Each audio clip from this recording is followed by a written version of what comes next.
Kamusta mga sir? Gilas update po tayo ngayon. Finally, nagsimula na nga pong pinakihintay natin na Game 3 ng Gilas Pilipinas. Kontra nga po dito sa undefeated team ng Jordan.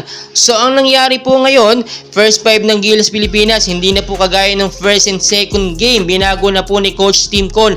At ito po yung sinasabi natin na big adjustment ng Gilas Pilipinas. So, nung first and second game, kung ang lineup po, no, ay si Chris Newsome, Scottie Thompson, Junmar Fajardo, Calvin Duptana at Justin Brownlee. Dito po sa pang third game, binago na po ni Coach Tim Cone. Nasa first 5 na po, no, itong si Scottie Thompson, Junmar Fajardo, Calvin Duptana at ito po yung nabago, si Japet Aguilar, which is pinalitan nga po si Chris Newsome. Justin Brownlee, syempre, laging kasama yan sa first 5 ng game. So, ang nangyari po dito sa first quarter ng game, under 6 minutes pa bago nga po nagkaroon ng points at nakuha po yun ng ating Gilas Pilipinas sa pamamagitan nga po ng ating naturals player na si Justin Brownlee. Nagkapaan pa talaga, no, at kinukuha pa ng bawat team yung kanilang chemistry at momentum sa loob.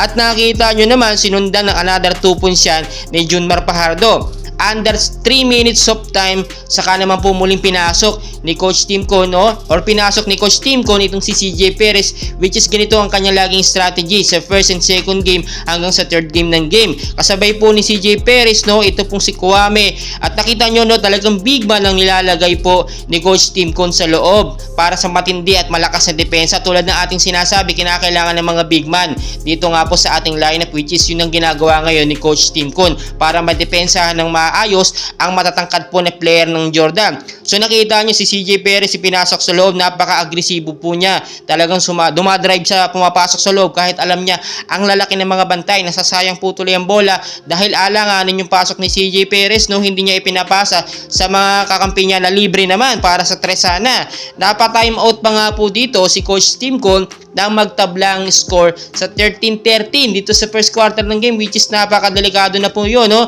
Kasi kung titignan po ninyo yung early quarter ng first quarter, lamang po tayo, nalamangan natin ng Jordan ng almost 5 to 6 points. Tignan nyo pong mabuti, bigla sila nakahabol kasi nahirapan na tayo dumepensa pagdating dito sa pagtatapos ng first quarter.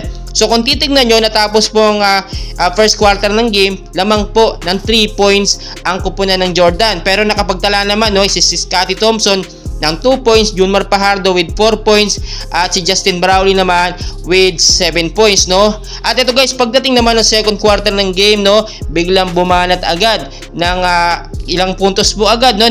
Isang free throw agad itong si Justin Brownlee, samahan pa yan, no, ng another 4 points po niya dito nga po sa second quarter ng game, which is napakaganda. Another 2 points naman din po ulit dito kay Scottie, Kwame, another 2 points, Junmar Fajardo 1 point, no, Japet Aguilar, another 2 points na naman. So nakita natin, nagkaroon na ng maraming technical foul dito sa second quarter. Ito nga pong kupunan ng Jordan.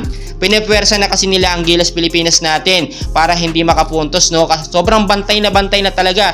At napansin natin yan, lalo kay Junmar Fajardo, dino-double team talaga siya kahit si Kwame, yung malalakas at palalaking player natin, kasi nakita nila no first and second game, ganun talaga ang ginagawa para mahirapan ng Gilas Pilipinas, which is nangyari na naman ngayon si Junmar Fajardo. So natapos nga po ang second quarter ng game sa score nga po na 42 ang Jordan, 29 naman ang Gilas Pilipinas. 13 points po ang lamang nila sa atin, no? So ang hirap na nitong habulin. At pagdating naman po ng third quarter ng game, dito na talaga uminit ang Gilas Pilipinas natin. Biruin po ninyo, no, from 13 points po sa second quarter ang lamang ng Jordan, na ibaba po nila yan from 7 points. Nagtapos po, no, sa score nga po na 59 to 52 dito nga po sa third quarter ng game. So not bad na po, at nakita naman natin nakakahabol talaga ang Gilas Pilipinas at never talaga nagpapatalo dito sa Jordan. Kaya naman nakikita talaga natin, no, may pag-asa at kayang-kayang makahabol ng Gilas Pilipinas. So pagdating nga po ng fourth quarter ng game, ay dito na nga po nalungkot ang mga Gilas fans natin dahil ang akala nga po natin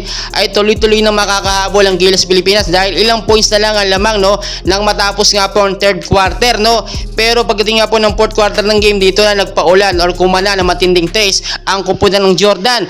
At nakita nyo naman, almost 18 points na ang lamang ng Jordan sa atin, no, under 3 minutes of time. So paano pa yun hahabulin ng Gilas Pilipinas natin? Pero so far so good, maganda pa rin naman ang pinakita ng Gilas Pilipinas dahil pinakita nila ang kanilang best, no, at nakipag magsabayan sila dito nga po sa koponan ng Jordan para manalo.